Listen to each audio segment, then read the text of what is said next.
জানিয়ে দেই, আল্লাহ তাআলা যদি চাই সুস্থ এবং সুন্দরভাবে আগামী 22 তারিখ 21 তারিখে মাহফিল হলো ওই যে ব্রিজের কোনায়, 22 তারিখে মাহফিল না রেখে পুরা 22 তারিখে মক্কায় রওনা করব। এই মাসের 22 তারিখ, আজকে হলো 14 তারিখ। কি বলেন? আর মাত্র কয়েকদিন পরেই মক্কা দেশে রওনা করব বিশাল এক কাফেলা নিয়ে।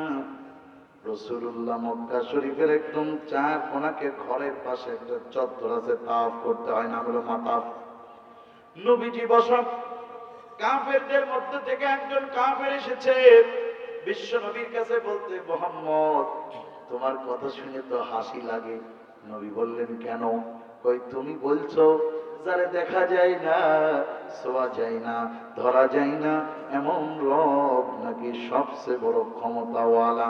এ মুহাম্মদ তুমি আমাদেরকে জানিয়ে দাও তোমার আল্লাহর সেনা বাহিনীতে কতজন সদস্য আছে, আর আমাদের কুরাইশ বাহিনীতে কতজন আছে জানবা। মুহাম্মদ তুমি বলো তোমার আল্লাহর মার নাম কি, তোমার আল্লাহর বাবার নাম কি, তোমার আল্লাহর পরিচয় দাও। নবীজির কাছে এইভাবে করে যখন কথাগুলি বললেন, নবী বিব্রত হলেন। তবুও আল্লাহর নবী রাগ দেখালেন না, আসমানের দিকে তাকাইলেন। আল্লাহু আকবার। আল্লাহ পাক সাথে সাথে কাফেররা দেখলেন নবী চুপ হয়ে আছে, ভাবলেন উত্তর দিতে পারবে না, মুহাম্মদ ঠকে গেছে। কিন্তু রাসূলুল্লাহ তো ঠকা লোক না।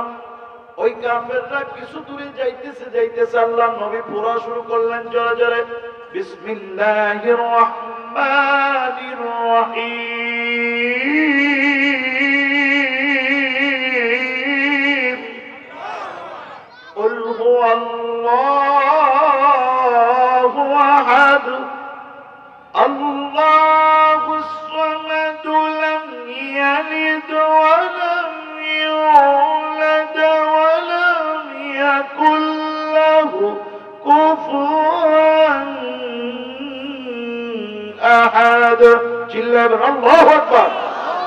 বিশ্বনবীর জবানে এই তেলাওয়াত শোনার সাথে সাথে সমস্ত কাফেররা আশপাশে যারা ছিল দৌড়ে আসলো। আসার পরে পরে পরে মুহাম্মদ আবার একবার বলো তো দেখি কি তেলাওয়াত করলাম। মনে হচ্ছে যেন তুমি যে রবের কথা বলো ওই রবের পরিচয় দেওয়া হইল।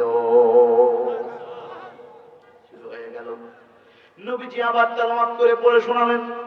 সাথে সাথে কাফেরদের মুখ বন্ধ হয়ে গেল। তারা বলছে, আবার বলো, আবার বলো।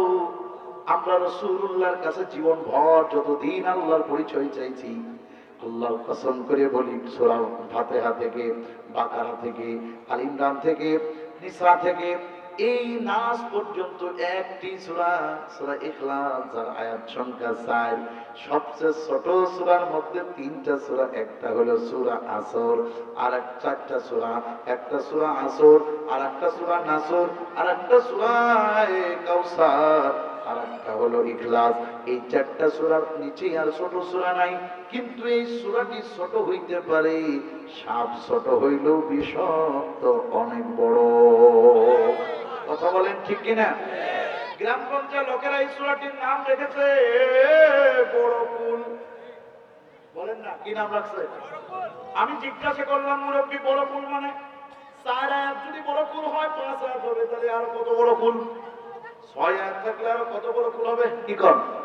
কারণ সূরা কাউসার, সূরা ইখলাসের চেয়ে ফালাক বড়, ফালাকের